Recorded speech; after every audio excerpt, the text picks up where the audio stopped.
Hey, hey. Welcome everybody to Miss Glow's Kitchen, where there's sugar, spice, and everything nice, where we slice, dice, and entice, using everything we can, from peppers to allspice. What's up, my people? Y'all know what time it is? See y'all in the kitchen. Seafood gumbo is on our menu today, either with grits like this or rice like this.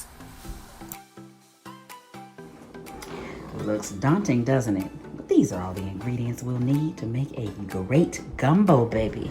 All right, so we're gonna make a seafood sausage and chicken gumbo. So chock full of meat, baby. You better believe that. All right, so we're gonna need equal amounts of flour and oil. So this is a half cup of each in order to make our roux.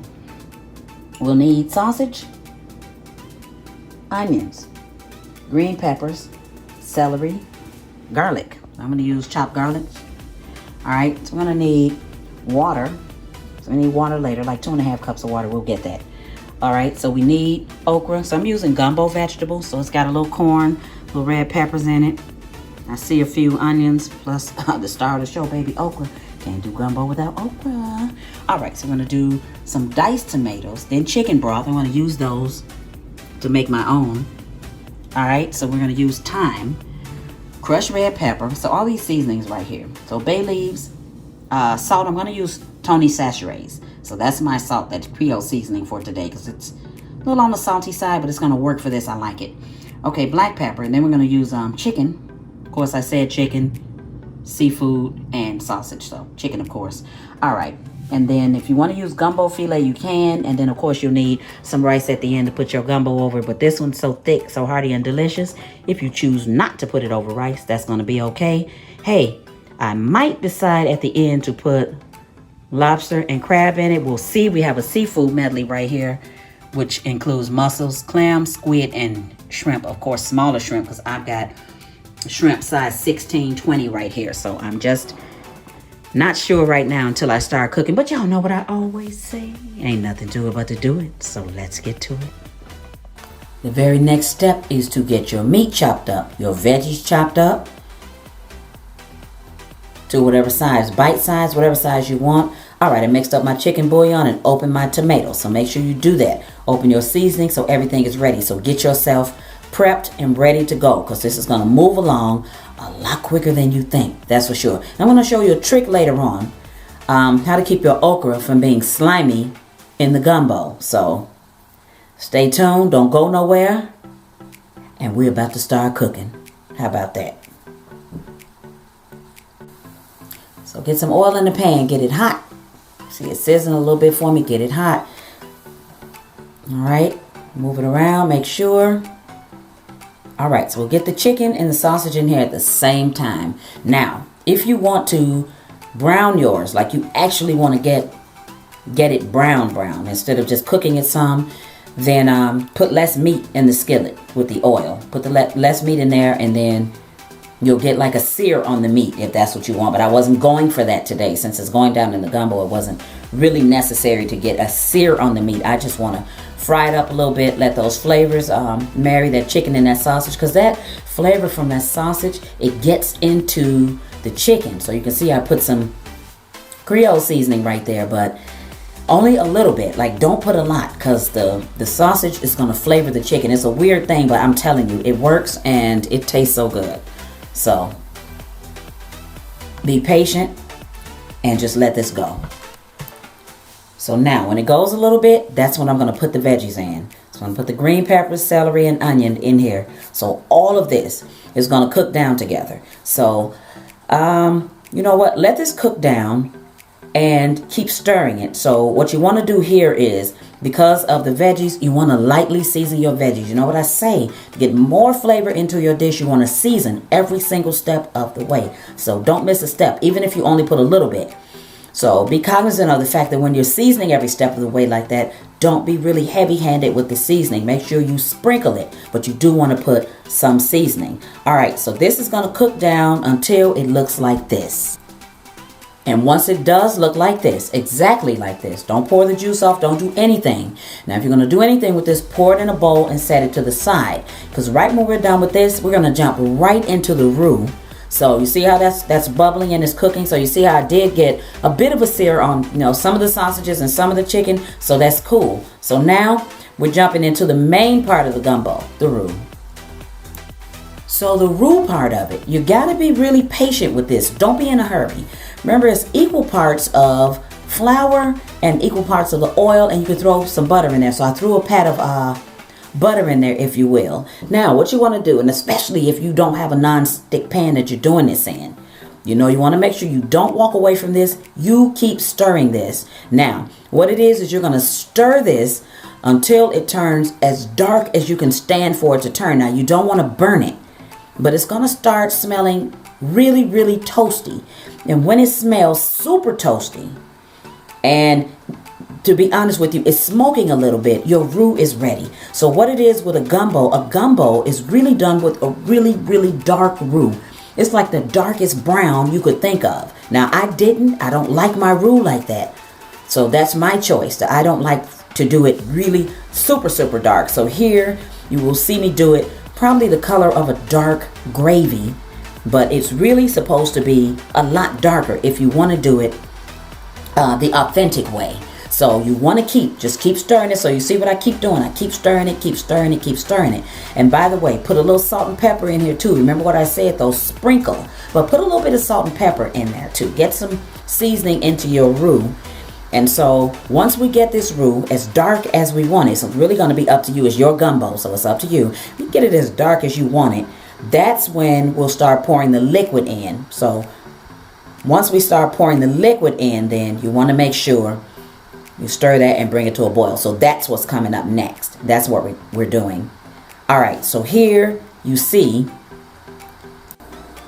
that we put the liquid in.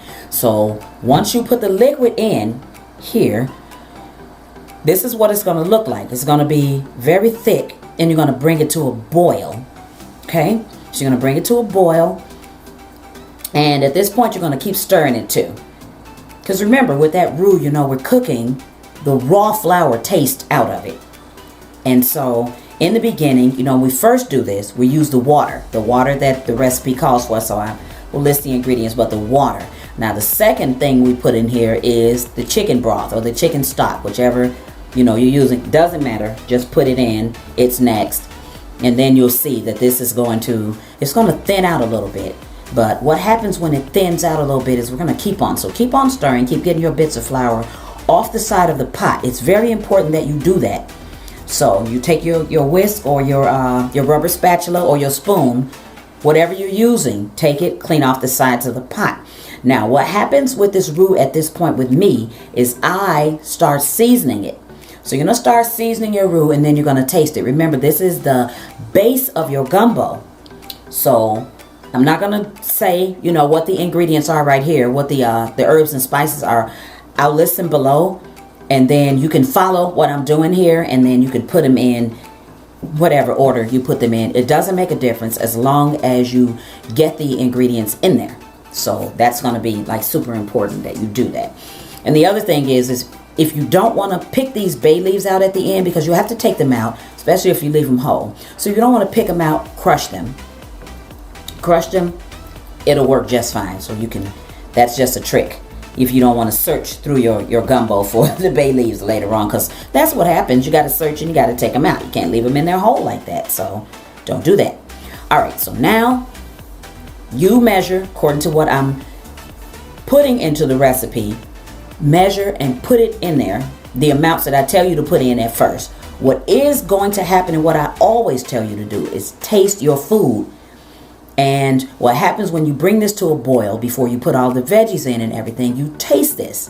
And you make sure that this has the best damn flavor you can get for this roux, because it's like I said, it's the base of it before you put the meat and the veggies in. So you want to taste it here, and this needs to be fantastic. Damn it, I mean, it needs to be nearly perfect. And I'm so serious, because that is how serious it is when you make gumbo, especially if you're going to make a good gumbo.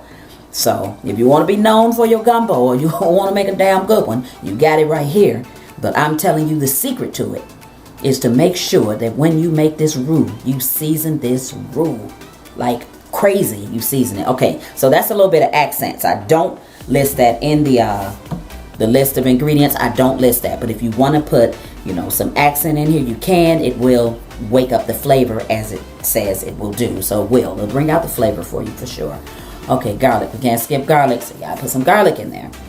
So in other words, before we put the meat and the veggies in here, all of the herbs and spices that I have listed below, you want to add those. So now that's not something you have to watch me do. All you need to know is pre-measure all of your herbs and spices, pre-measure them, and then what you can do right here is, if you put them on a plate or something like that, all you have to do is dump them all in. But at this point right here, I didn't, so I'm measuring everything and then I'm putting it in here. So what happens after we get all of those ingredients in, then that's when we will put the meat and the vegetables. So let's go jump over to that right now. Now I'm missing key footage out of here that is key with that okra. All right, so if you have frozen okra, or even if you have fresh okra, put some oil in a pan. Fry your okra. Fry it until you see a minimum amount of strings. The strings from the okra, you know how it gets. And that's why a lot of people don't like it, because it looks kind of slimy. But I learned that from my sister-in-law. Oh, may she rest in peace. She's so beautiful. But anyway, I learned it from my sister-in-law, and it was one of the greatest tips I got concerning gumbo.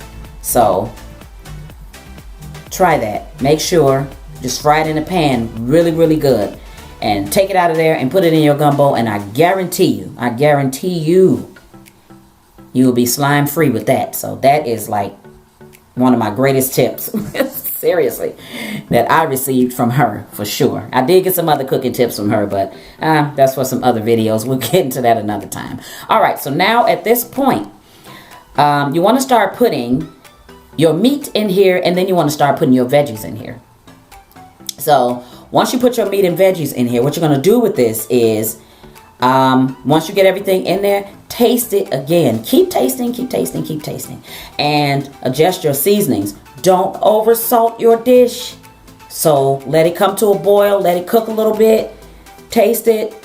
Just don't over season your dish, but just make sure it's seasoned perfectly. It's got a balance of seasonings in there. So that's one of the main things you want to do. So here at this point, you want to bring this to a boil. And once you bring this to a boil, you're going to put it on low heat, but it's going to be a nice simmer though. And you want to put a top on it, and you're going to let this go about 2 to 3 hours. So these flavors are going to marry. This is going to thicken up, and you're going to get a nice gumbo out of this. Trust me, you will, and you'll be really proud of it. It's really good. So it's cold outside, football season, fall. What better time for gumbo, especially for us here in the Midwest. So here, we're in the Windy City, Chi-Town. So it is getting cool here now. It's mid-October, but it's getting like super cool where we really need hoodies and jackets now. So anyway, try this recipe, make it. I'm about to show you. So I'm about to show it to you at the end 2 ways. I'm going to show it to you because my daughter ate it. She ate it with cheese grits, and I ate it with rice. So I'm going to show you. She ate it with cheesy grits. So check that out. That was really delicious too. And I ate it with white rice, and which is always a hit. It's always good. But like I said in the beginning, if you don't want to eat this, you know, with grits or rice or, you know, toast or anything, this is going to be really thick. So you're going to get a nice hearty gumbo out of this. You don't have to put it over anything if you don't want to. And the other thing I might add to you is, if you're really a seafood lover, especially crab legs, you can stick yourself some crab legs in here. Let those crab legs go and get those gumbo juices all up in there, seasoned all up in there, all over them. It's great. I'm not a crab leg person in here, so what I ended up doing was I ended up putting lump crab meat that I bought. So I ended up putting lump crab meat in here, like 2 little buckets of it. So I ended up putting about I won't even say a pound. It was probably, you know, less than a pound of it, but it just ensures that you get seafood in every bite. All right, so now I'm going to show you what it looks like. Check this out, everybody. So that's it, served with cheesy grits. So good. Trust me on that one. Trust me. And this is it, served with white rice. So good, everybody. Thanks for watching. See y'all next time. as always, I appreciate you. Hit that like, subscribe, and share. Thank you.